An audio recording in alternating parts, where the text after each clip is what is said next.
Jei jūsų sodas užtvinsta kiekvieną kartą, kai lyja, jūs ne vieni.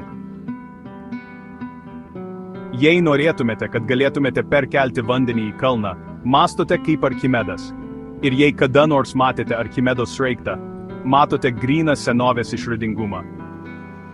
Prieš daugiau nei 2000 metų Archimedas išrado Archimedo sraigtą, įrenginį, kuris pakelia vandenį, tiesiog sukant spiralę vamzdžio viduje.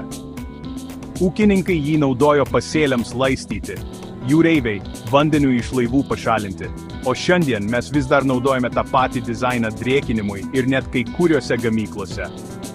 Tai paprasta, pasukate rankeną, spiralė pasemia vandenį, o visa kita padaro gravitaciją. Nuostabu tai, kad šis išradimas palengvino gyvenimą senovėje, ir jis vis dar sprendžia problemas mums dabar. Taigi, kitą kartą pamatę vandenį kylantį į kalną, prisiminkite, Archimedas tikriausiai prie to prisidėjo.